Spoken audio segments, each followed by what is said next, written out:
नमस्कार, जोहार। मैं हूं श्रुति कुमारी और स्वागत है आपका स्वास्थ्य चर्चा की इस कड़ी में। इस कार्यक्रम में हम आपको स्वास्थ्य से जुड़े हर पहलू के बारे में बतलाते हैं। नेशनल हेल्थ रिपोर्ट के मुताबिक भारत देश में होने वाले कुल मौतों में से 61% मौत जीवन शैली से उत्पन्न रोगों की वजह से होती है। पर जीवन शैली से उत्पन्न रोग होते क्या हैं और कौन कौन से रोग इसमें होते हैं, ये रोग कैसे होते हैं, हमें इससे कैसे बचा जा सकता है, इन सब के ऊपर आज हम आपसे चर्चा करेंगे। आज का हमारा विषय है जीवन शैली से उत्पन्न रोग एवं होम्योपैथी चिकित्सा। इस विषय पर चर्चा करने के लिए आज हमारे साथ स्टूडियो में मौजूद हैं डॉक्टर अरविंद कुमार तिवारी। डॉक्टर अरविंद, आपका बहुत बहुत स्वागत है हमारे स्टूडियो में। तो डॉक्टर अरविंद, सबसे पहले हमें ये बतलाइए कि जीवन शैली से रोग होता क्या है, जीवन शैली से उत्पन्न रोगों का मतलब क्या है? जीवन शैली ये जो शब्द है जी, तो इससे यह तो परिभाषित हो गया कि जीवन जीने की जो हमारा तरीका है, मतलब कला है जी, या हमारी जो जीवन जीने की पद्धति जी, है ना। तो प्रत्येक व्यक्ति की अपनी पद्धति है जीवन यापन करने की, जीवन जीने की, और इससे उत्पन्न बीमारियां जी, जो जीवन शैली से संबंध रखती हैं या उनकी वजह से जो हमारे शरीर को तकलीफ आ रही है, स्वास्थ्य की समस्याएं आ रही हैं, जी, ये हो गया जीवन शैली से उत्पन्न जो बीमारियां हैं। जी, अब बीमारियों के दो प्रकार हैं। जी, एक हम लोग बोलते हैं संचारी रोग, जी, कम्युनिकेबल डिजीज, जी, और दूसरा बोलते हैं गैर संचारी रोग, नॉन कम्युनिकेबल डिजीज। जी, तो अब जीवन शैली से जो बीमारियां उत्पन्न होती हैं वो NCD क्लास में आती हैं, जी, नॉन कम्युनिकेबल डिजीज में। यानी वो जिस व्यक्ति को यह बीमारी उसके जीवन शैली की वजह से आई है, वह केवल उसी को परेशान करेगी, वो बीमारी उसकी वजह से दूसरों को नहीं लग सकती है। ये नॉन कम्युनिकेबल डिजीज में जीवन शैली की बीमारियों को हमारा मेडिकल साइंस रखता है। जी, तो एक तो ये हो गया कि बीमारी जो किस तरह की लग सकती है। जी, अब नॉन कम्युनिकेबल डिजीज से जो पीड़ित है, जी, चूंकि उसके स्वास्थ्य के साथ समस्या है, तो जाहिर सी बात है कि उसकी रोग प्रतिरक्षा प्रणाली भी कमजोर होगी। जी, बिल्कुल। तो ऐसा व्यक्ति कम्युनिकेबल डिजीज के भी जद में जल्दी आ जाएगा। जी, तो मतलब ज़्यादा उसके अन्य संक्रामक बीमारियों से भी पीड़ित होने की संभावना स्वस्थ व्यक्ति की अपेक्षा ज़्यादा रहेगी। जी, जी, तो आपने हमें ये समझाया कि जीवन शैली रोग होता क्या है, और वो दो प्रकार में बटे हैं हमारे रोग, एक नॉन कम्युनिकेबल डिजीज़, एक कम्युनिकेबल। तो जीवन शैली का जो रोग है वो नॉन कम्युनिकेबल डिजीज़ के अंतर्गत आता है। तो अब हम ये समझेंगे कि कौन कौन से ऐसे रोग हैं जो जीवन शैली से उत्पन्न हो सकती है। जीवन शैली से जो बीमारियां होने वाली हैं उसमें कुछ बीमारियां ऐसी हैं जिनको हम लोग जानलेवा नहीं कह सकते हैं, जी, लेकिन वो लगातार परेशान रखती हैं व्यक्ति को, जी, और कुछ बीमारियां जानलेवा श्रेणी की हैं, जी, है। तो अब इसमें ये समझने की बात है कि जो पीड़ा हमारी है जीवन शैली से जुड़ी हुई वो किस क्लास की है, जी। तो अब शरीर में कुछ ऑर्गन्स ऐसे हैं जिनको हम बोलते हैं वाइटल ऑर्गन्स, जी, जो बहुत ही महत्वपूर्ण अंग हैं शरीर के, और उनके प्रभावित या उनके बीमार हो जाने की वजह से हो सकता है कि हमारे पूरे शरीर का सिस्टम खराब हो जाए, या फिर अगर वो ऑर्गन खराब हो गया तो हमारी जान पर ही सीधा आफत बन जाता है। अब उसमें 2-3 ऑर्गन्स हैं बहुत महत्वपूर्ण, जी, फेफड़ा हो गया, हृदय हो गया, किडनी हो गया, लीवर हो गया। ये चार ऐसे महत्वपूर्ण अंग हैं शरीर के जिनके खराब हो जाने की स्थिति में जीवन का बचना मुश्किल हो जाता है। अब ये जीवन शैली से कैसे प्रभावित होती हैं? जी। एक तो जो इंडस्ट्रियल परिस्थितियों में काम करने वाले लोग हैं, उद्योगों में जी, या जो माइंस में काम कर रहे होते हैं, उनके लंग्स को तो ऐसे लोग वहाँ के पर्यावरण से प्रभावित होते हैं। जाहिर सी बात है कि उनके फेफड़ों की जो है वो बीमार हो जाने की संभावना बनी रहती है, अधिक रहती है जी। ठीक है। दूसरा हो गया, अब जो ऐसे जिनकी जीवन शैली में जो आदतन शिकार हो गए हैं शराब के, जी, है ना, शराब के, गुटखा के या इस तरह के जो अभोज्य पदार्थ हैं जी, उनके एकदम आदी हो गए, उसके बिना रह नहीं सकते हैं, तो उनके लीवर के प्रभावित होने की संभावना बनेगी जी। अब लगातार अगर सांसों की समस्या है, पर्यावरण से जुड़ी समस्या है या अन्य कोई समस्या है, खान पान में अगर आपकी नियमितता नहीं है और उसमें कोई अनुशासन नहीं है जी, तो आपके हृदय के भी प्रभावित होने की संभावना बनेगी, बिल्कुल, है ना। और हृदय वैसे भी प्रभावित होता है जब आप ऐसे पर्यावरणीय स्थिति में काम कर रहे हैं जहाँ ऑक्सीजन की कमी है। जी, तो ऑक्सीजन की कमी होगी तो शरीर को कम ऑक्सीजन मिलेगा और हृदय को एकदम से ऑक्सीजन से पटा हुआ रिच, ऑक्सीजन रिच ब्लड हर समय चाहिए होता है जी, बिल्कुल ठीक है। तो उसमें हृदय काम कर पाता है स्वास्थ्यकर ढंग से। जी, तो इन 3-4 ऑर्गन्स के सुरक्षा के लिए जी, और इनके प्रभावित नहीं हो जाएं, इस बारे में सचेत रहते हुए अपनी जीवन शैली, अपनी दिनचर्या, इन चीज़ों का निर्धारण करना चाहिए व्यक्ति को और हमेशा सचेत रहना चाहिए कि हमारे कोई वाइटल ऑर्गन कहीं प्रभावित नहीं हो जाए। जी, तो डॉक्टर साहब हम वापस आएंगे इस पर कि क्या बीमारियां हैं, इसके लक्षण क्या हैं, इस पर कैसे बचा जा सकता है। बट एक सवाल है मेरे मन में कि हमारे पिछले कुछ सालों में भारत देश में जीवन शैली से हुए रोगों की काफ़ी वृद्धि हुई है, इसका क्या कारण हो सकता है? असल में सुनती है क्या कि अब अपने देश को हम लोग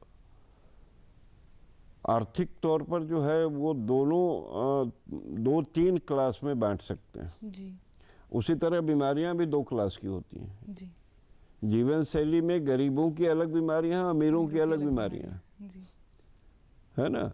ये वर्गीकरण अमेरिका वगैरह में या जो विकसित राष्ट्र हैं उन लोगों ने किया है जी, कि अमीरों की कौन सी बीमारियां हो सकती हैं, गरीबों की कौन सी बीमारियां हो सकती हैं, क्योंकि दोनों की जीवन शैली में एक अंतर है जी, बिल्कुल, है ना। अब हमारा जो गरीब आदमी है उसके जीवन शैली की वजह से या उसके खराब दिनचर्या की वजह से उसको टीबी हो जाने की संभावना बनी रहती है, उसके मलेरिया से पीड़ित होने की संभावना बनी रहती है, उसके टाइफाइड से पीड़ित हो जाने की संभावना बनी रहती है जी, इस तरह की बीमारियों से की पीड़ा उसको होगी। अब जो अमीर क्लास है वो इन बीमारियों से तो बच जाता है जी, लेकिन वो हृदय रोग से पीड़ित हो जाते हैं, उनको लीवर की बीमारी हो जाती है, उनको फेफड़ों की बीमारी हो जाती है, उनको एलर्जी से संबंधित बीमारी होगी, उनको अस्थमा हो सकता है, इस तरह की। और आजकल तो जीवन शैली देश के औद्योगिकरण की वजह से और देश के शहरीकरण की वजह से जी, इससे भी है ना, शहरीकरण बहुत तेजी से हो रहा है जी, गाँव में रोजगार का अभाव हो रहा है, व्यक्ति खेती से जुड़ना नहीं चाह रहा है जो एकदम प्राथमिक संसाधन है जीवन यापन के जी, और थोड़ा सा अगर हम आजकल तो क्या है गांव में एक प्रचलन है कि मैट्रिक भी अगर पास कर गया बच्चा तो खेती नहीं करेगा जी, है ना, उसको खेती करना बहुत छोटा काम लगता है जी, वो खेती नहीं करेगा, वो फिर जाके इंकलाब जिंदाबाद करेगा, मैं बेरोजगार हूँ मुझे नौकरी चाहिए जी, वो फिर बेरोजगार का एक क्लास हो जाता है और पूरे देश में आज इस तरह का वातावरण एक निर्मित हो रहा है। तो इसके मतलब एक कह सकते हो कि सर्वांगीण कारण है जी, और इन कारणों पर विवेचना होके और एक प्रयास करना चाहिए कि जीवन शैली में कैसे लोगों का सुधार हो। जीवन शैली में खराब जीवन शैली से स्वास्थ्य खराब होने का एक अतिरिक्त प्रभाव देश की अर्थव्यवस्था पर भी है। जी बिल्कुल। जितनी बीमारियां ओपीडी में आनी चाहिए उससे कई गुना ज़्यादा बीमारियां ओपीडी में आ रही हैं। बिल्कुल जी। क्यों आ रही हैं? जीवन शैली खराब। अगर जीवन शैली सही कर दें हम जी, तो जो ओपीडी में जो बीमारियां आ रही हैं उनकी संख्या कम हो जाएगी। जितने बीमार लोग आ रहे हैं उनकी संख्या कम होगी तो जो वाकई बीमार हैं संक्रामक रोगों से उनको बेहतर सेवा प्राप्त हो सकेगी। बिल्कुल। तो एक अतिरिक्त बोझ स्वास्थ्य सेवाओं पर भी पड़ रहा है। तो इसके कुप्रभाव जीवन शैली के कितने होते हैं और कितने गंभीर होते हैं ये मैं बता रहा हूँ आपको। जी जी। तो बहुत अच्छी बात बताई आपने कि कुछ चीज़ें मतलब लोगों के ऊपर नहीं है जीवन शैली में। कई चीज़ें ऐसी हैं जैसे शहरीकरण जो हमारे देश में हो रहा है उसके कारण है। तो गरीबों की बीमारियां, अमीरों की बीमारियां जो आपने डाइसेक्ट करके बताया काफ़ी अच्छा था, क्योंकि काफ़ी अंतर हो जाता है दोनों की बीमारियों में जब वो होता है। सर आपने जैसे बताया कि 4 प्रमुख अंग हैं जो प्रभावित होते हैं जीवन शैली की बीमारियों से, तो हम एक बार ये समझते हैं कि इन अंगों के क्या लक्षण होते हैं जब हृदय की बीमारी होती है। तो अब 2-3 चीज़ें हैं जिनको समझने की ज़रूरत है और इसको पूरे देश को समझने की ज़रूरत है जी,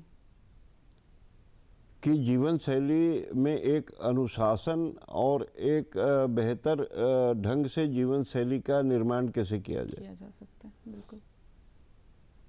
क्योंकि काम तो हमको करना है, जीवन यापन करना है, जीना है, तो काम तो करने ही पड़ेंगे। बिल्कुल।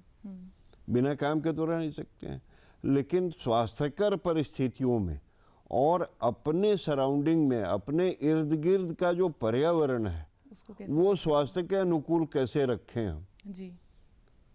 इन 2 विषयों पर मुझे लगता है कि अगर हम लोग कार्य करें तो एक तो जीवन शैली में सुधार होने से अब गंभीर बीमारियों से पीड़ित होने वाले अंग क्यों होते हैं। गंभीर बीमारी से आखिर मैंने अभी बताया कि अब माइंस में काम करने वाले लोग, इतना डस्टिंग है वहाँ।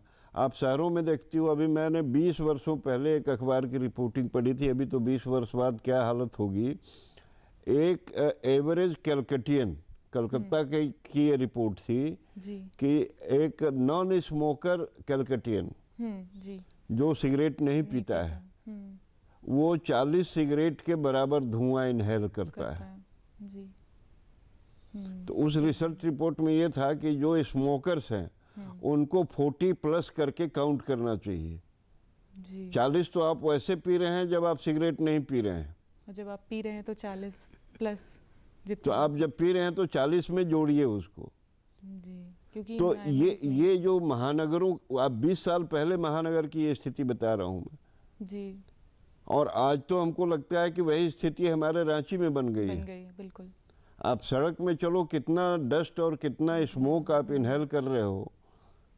तो ये आगे चल के अगर ये हमारी नियमित दिनचर्या है, अगर हमको रोज ट्रैफिक में रहना पड़ रहा है और रहना ही पड़ेगा, बिल्कुल, बाहर काम पर तो हमको जाना ही है जी, तो जाहिर सी बात है कि हमारे फेफड़े जो है वो प्रभावित होंगे, उनकी कार्य क्षमता प्रभावित होगी जी। फिर जब फेफड़े प्रभावित होंगे तो बाकी सभी ऑर्गन्स को ऑक्सीजन जो है वो कम मिलना प्रारंभ होगा जी।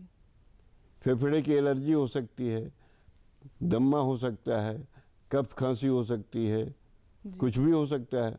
और फेफड़े प्रभावित होंगे तो ऑक्सीजन तो उन्हीं को, खून को देना है, तो ऑक्सीजन की कमी होगी, ऑक्सीजन की कमी होगी तो हृदय पर प्रभाव पड़ेगा। बिल्कुल। तो ये 2 बीमारियां तो हमारे सीधे सीधे जो है वो जो पर्यावरण से जुड़ी हुई हैं।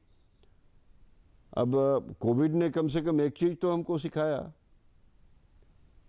आप कोविड के समय जो एक मास्क आया प्रयोग में जी, तो वो आज जिनको ट्रैफिक में ज़्यादा देर गुजारना रहता है उनको निश्चित रूप से मास्क रखना चाहिए ना जी।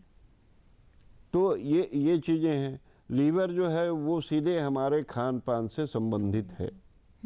हम क्या खाते हैं उसका सीधा असर पड़ता है ना। तो क्या खाते हैं, अब बाहर में जो भोजन है जी, उसकी क्वालिटी क्या है, गुणवत्ता क्या है। आज सभी चीज़ें इतना व्यवसाय आधारित हो गई हैं जी कि हम लोगों को क्या खिला रहे हैं इससे मतलब नहीं है, हम उनको खिला के कितना पैसा कमा रहे हैं इससे हमको मतलब रह गया है। बिल्कुल। तो ये चीज़ें भी आज समाज के अंदर एक व्यापक तौर पर बीमारियां उत्पन्न करने में सहायक हो रही हैं। जी वो सीधा सीधा लीवर को ख़राब करती हैं, लीवर में सिरोसिस हो जाएगा, जॉन्डिस हो सकता है जी है ना, और लीवर कैंसर हो सकता है, लीवर में अल्सर हो सकता है। फैटी लीवर के तो बहुत कॉमन केसेज हो चुके हैं अभी के समय में। अभी अल्ट्रासोनोग्राफी कराओ, पता चलता है fatty liver grade 1, grade 2, grade 3 ये आना शुरू हो गया है। ये सब सारी चीज़ें हमारे जीवन शैली से रिलेट करती हैं जी, उससे जुड़ी हुई हैं। जी बिल्कुल सही कहा सर आपने कि हमारे जीवन शैली में बहुत बदलाव आ चुका है जिसकी वजह से ये बीमारियां हो रही हैं। अगर आज हम शहरों में जाते हैं तो रेडी टू मेक खाना बहुत मिलता है जिसमें आप सीधे उसको जाओ घर में गर्म करो और खा लो। शायद वो भी बहुत नुकसानदेह है हमारे शरीर के लिए। तो सर जो लोग शहर में रहते हैं जिनके पास समय का बहुत अभाव है वो अपनी जीवन शैली को कैसे सुधार सकते हैं? मुझे लगता है समय का अभाव किसी के पास नहीं होता है, समय के संयोजन की कला नहीं है हमारे। जी, समय को हम संयोजित नहीं कर पा रहे हैं। जी हमें आता नहीं है। समय का अभाव किसी के पास नहीं होता है। हम जो रात्रिपाली में कार्य करते हैं वो कैसे करते हैं? जी है तो अब उनकी मान लो उनका जॉब ही ऐसा है कि रात्रिपाली में काम करना है उनको, जी तो उस हिसाब से अपनी दिनचर्या उनको बनानी तो पड़ेगी ना। बिल्कुल। अब हमको जो हमारे जिम में जो काम है तो उस हिसाब से एक दिनचर्या तो हमको बनाना पड़ेगा, बनाना होगा अगर स्वस्थ रहना है तो। जी तो ये समय नहीं होना, बाकी चीज़ें, असल में हम लोग हो क्या रहा है कि एक अनियमित दिनचर्या के शिकार होते जा रहे हैं। जी जब जो काम करना है उस समय वो काम नहीं करेंगे, दूसरा काम करेंगे। बिल्कुल।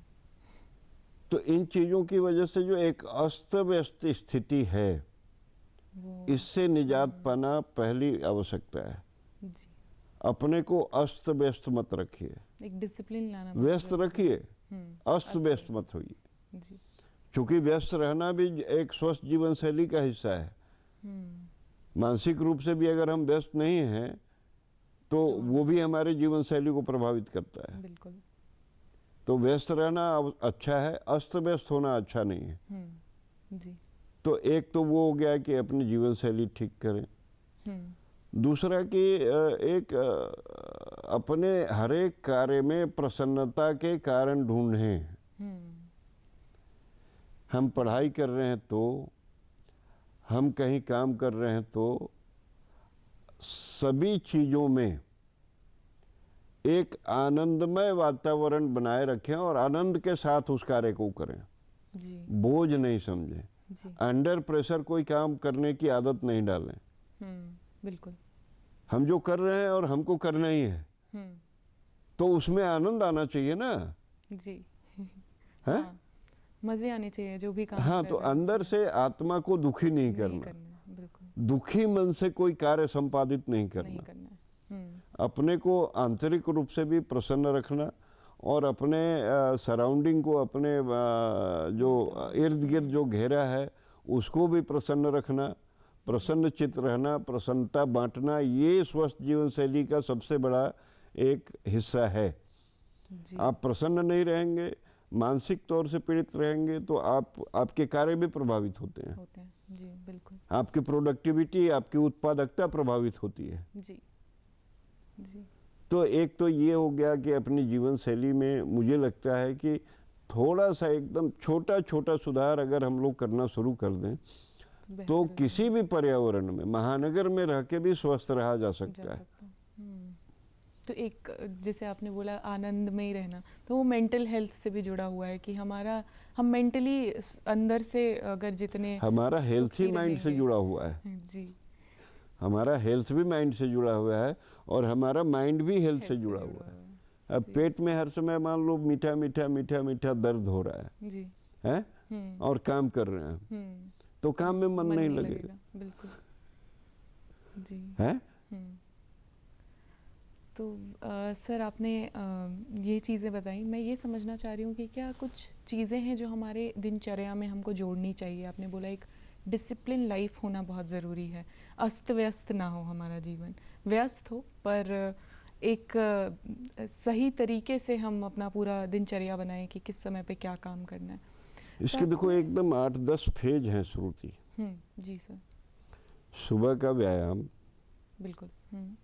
ठीक है, सुबह नहीं हो पाता है तो व्यायाम करने का कोई नियमित समय नहीं है। जिनको समय सुबह में नहीं है वो चलते फिरते व्यायाम कर लें। जी। चलना भी एक तरीके का चलना मतलब अपने को थोड़ा सा आप फिजिकल एक्टिविटी बढ़ाइए अपनी। जी। और आजकल रिवर्स हो गया है, लोग ज़्यादा फिजिकल एक्टिविटी बंद हो गई है। ज़्यादा बैठने का काम अगर है तो निश्चित रूप से जहाँ कार्यस्थल पर ही हर एक घंटे में उठ के 10 मिनट जो है या तो आप वॉक कर लो, थोड़ा शरीर को तोड़ लो, थोड़े हाथ पैर चला लो, कहीं भी अपने वर्क स्टेशन पे आप कर सकते हैं, है ना। हर एक घंटे के बाद 10 मिनट की जो है छोटी एक्सरसाइज की जा सकती है अगर सुबह का वक्त नहीं है। जी। दूसरा, अपने इर्द गिर्द जो पर्यावरण है उसको स्वच्छ रखना, साफ सुथरा रखना, जी, उसको मेंटेन करना, जी, है ना।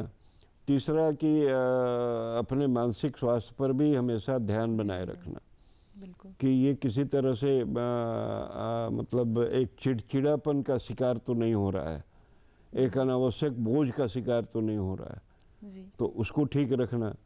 और थोड़ा अपने मित्रों से मिलना जुलना, अपने परिवार वालों से लगातार संपर्क में रहना, जी, उनसे बातचीत करना, चूँकि अकेलेपन भी आज के दिन में एक बड़ा कारण हो गया है, हमारी जीवन शैली का ये भी हिस्सा बनता जा रहा है, बिल्कुल, है ना। तो ये इन सब चीज़ों से और खान पान को हमेशा हम क्या खाते हैं, जी, यह जो है वो हमेशा सेकेंडरी मैटर होता है, जी, हम क्या कब खाते हैं ये बड़ा प्राइमरी मैटर है, जी, प्राथमिक विषय है कि कब खाते हैं, तो खाने का एकदम से फिक्स टाइम आदमी को बनाना चाहिए, जी, सुबह नाश्ते का एक समय, दोपहर खाने का एक समय, शाम को अगर कुछ नाश्ता लेना है तो उसका भी एक समय, रात के खाने का एक उस समय खा लेना, बिल्कुल। और खाने पीने की चीज़ें कैसे बेहतर से बेहतर हम उपयोग में ला सकते हैं, जी, जी, केमिकल फ्री, बाकी चीज़ों से फ्री, और स्वास्थ्यकर भोजन कैसे हमको प्राप्त हो, इसका ख्याल रखना। जी सर, आपने केमिकल फ्री खानों की बात करी, और आज जब हम यूथ में देखते हैं, कुछ यूथ के बीच में एक अवेयरनेस आई है अपने जीवन शैली को बदलने की, एक्सरसाइज करने की, तो जिम का एक प्रचलन बहुत बढ़ता हुआ दिखता है महानगरों में, खास करके जहाँ लोग जिम का प्रयोग बहुत करते हैं। सिर्फ प्रोटीन का कंजम्पशन बहुत बढ़ा है, तो जैसे अंडा खाना या चिकन खाना बहुत ज़्यादा लोग पसंद करते हैं सुबह नाश्ते में, क्योंकि उससे उनको एनर्जी मिलती है जिम में जाने की। जो नॉन वेजिटेरियन लोग हैं, वो जो वेजिटेरियन लोग हैं वो अलग जगहों पे देख रहे हैं कि किस तरीके से प्रोटीन ले सकते हैं। तो जब हम खानों को देखें तो ये कितना अधिक मात्रा में, बहुत अधिक मात्रा में प्रोटीन का खाना, या उसके रिप्लेसमेंट में क्या चीज़ें हैं जो खाई जा सकती हैं और ये कितना नुकसानदेह हो सकता है? भोजन का अभी जो परिस्थितियां हैं, अब आप दो चीज़ों मैं इसको ऐसे समझो, जी, कि हमारे देश का बहुत बड़ा पहलवान अपने समय में हुआ, जिनको हम लोग बोलते हैं दारा सिंह, जी, और दारा सिंह ने अपने समकालीन दुनिया के सारे बड़े पहलवानों को पटखनी दी, जी, है ना। बड़े बड़े पहलवानों को उन्होंने अपने मैट पे हराया, जी, ठीक है। अब दारा सिंह अकेले ऐसे पहलवान थे उस वक्त के, जी, जो वेजिटेरियन थे। दारा सिंह ने मांस का एक टुकड़ा अपने गले के अंदर कभी नहीं किया, जी, लेकिन दारा सिंह 20 किलो भैंस का दूध पी जाते थे एक बार, जी। अब प्रोटीन इनटेक के और प्रोटीन डाइजेशन के, बहुत तरीके, इन दोनों के हमारे शरीर की क्षमता क्या है जी हमारी सीमाएं कितनी हैं, जी हमको कितना प्रोटीन लेना है, जी ये जिम ट्रेनर तय नहीं करेगा, जी ये तय करेगा आपका चिकित्सक। बिल्कुल। तो आप जिम कर रहे हैं या व्यायाम कर रहे हैं, आपको कितने प्रोटीन की आवश्यकता है, इसके लिए आपको अपने जो व्यक्तिगत या पारिवारिक चिकित्सक हैं उनसे सलाह लेकर ही प्रोटीन का कंजम्पशन बढ़ाना चाहिए और वो जिस रूप में कहते हैं उस रूप में लेने की कोशिश करनी चाहिए। आप खुद से निर्धारित मत कीजिए कि चिकन में बहुत प्रोटीन है इसलिए 1.5 किलो चिकन हम खाएंगे। आपका शरीर 1.5 किलो चिकन पचाने के लायक नहीं है, ये तय करेगा, आप ये निर्धारित करेगा आपका डॉक्टर। बिल्कुल।